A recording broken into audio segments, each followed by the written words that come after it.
Science says 1 minute of hard exercise equals 45 minutes of jogging. Is that true or not? Whoa.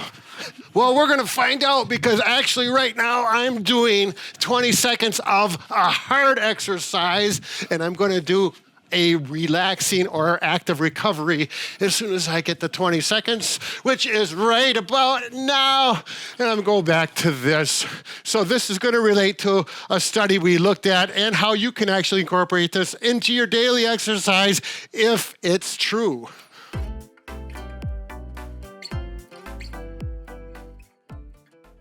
I'm Brad. I'm Mike, and behind the scenes we have Bob, but together we're the most famous physical therapy team on the internet. In our opinion, of course. Anyway, let's get to it. So we made a video like this many years ago. Yeah, Bob did. 5 years ago, and it has been incredibly popular. We've got almost 10 million views on it, and in the comment section, people actually question, is this really true that 1 minute of exercise, hard exercise, equals 45 minutes of jogging? We're going to actually break this myth, if it's a myth, or whether it's true or not, so you know. All right, so on this particular exercise, it was a little misleading. It was actually 3 sets of 20 seconds of max exercise, which I just demonstrated 1 20-second, which was pretty aggressive for me.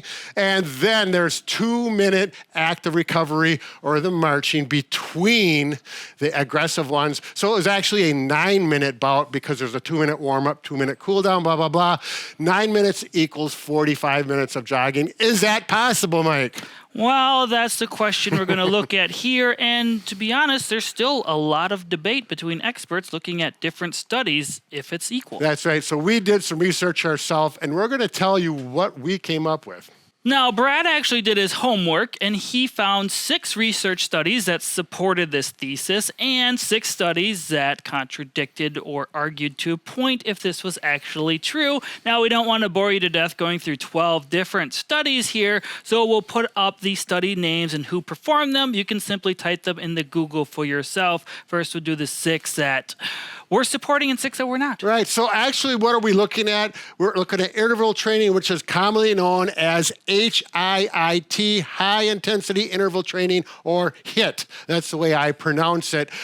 Each one of these studies, now we have to be careful because they look at the different factors. What makes it a valid, physically beneficial study?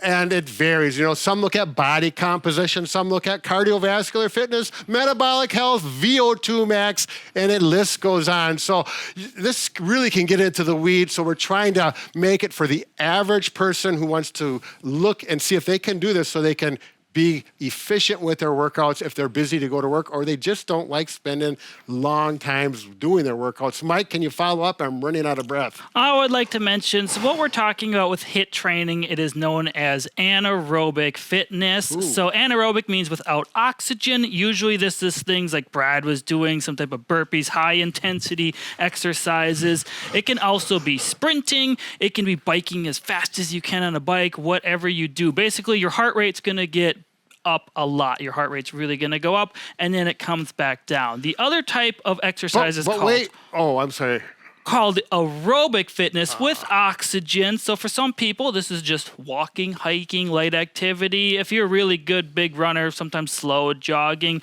that is aerobic, easy. Normally you can talk and have a conversation when performing that type of exercise. So let's make it clear, Mike. We're talking about HIIT training, and we're going to actually have high aggressive exercise for a short period of time and slower, like I was doing the marching, for the longer period of time.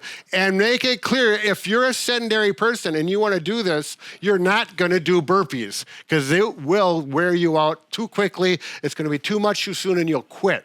So your exercise, you know, someone sedentary just starting, jumping jacks may be 20 minutes or 20 seconds of this may put you out of breath where you need just to slow down and do a simple one. So this varies from individual to individual, older, sedentary, active people. Everybody's a little different.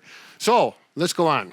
Okay, so the big question for this video, is it a myth or not? Can we cut exercise time dramatically by using HIIT exercise and have the same health results? The answer is yes. Yes, but there's always a but. There are some exceptions and variations to the answer, so you really need to stick around to listen to. These are short. What's the first thing? Now, if you're an endurance athlete, and obviously you have to spend a lot of time running, biking, swimming, whatever you do, you need to make sure you're still doing those activities, but it's important to do some HIIT cardio in between. And most people that do this a long time already understand that and build it into their routines. So example, if you are going to run a 5K, a 10K, or even a marathon, you can do HIIT training for the 9-minute period, but you definitely need to go out and do your running at a longer distance to get your body used to that length. So it's kind of a, I guess we call it sport-specific or activity-specific answer. It has to use some what I would just think is common sense with it. Yes, and I will personally say when I was younger and first heard about HIIT training, I used to do it a lot, but you get a little more sore and a little more tired afterwards. So doing it every day consistently kind of takes wear and tear on you. So it's good to mix up some easier days and some harder days. That's right. I personally use HIIT training on my bicycle. I'll bike as hard as I can for maybe a mile, which takes about 2 to 3 minutes, depending on the hills. And then I'll ride really slow for maybe 5 miles, and then I'll repeat it. That's just my option. Again, it might be just doing jumping jacks for 20 seconds and then just doing marching for 1 to 2 minutes.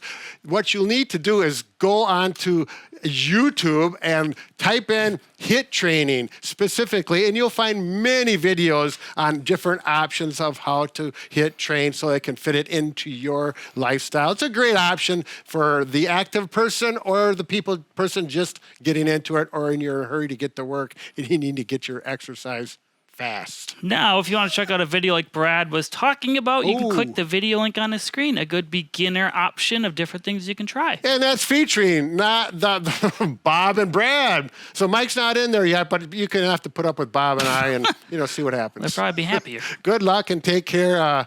Make sure you stay HIIT. Yeah. Bob and Brad, the two most famous physical therapists.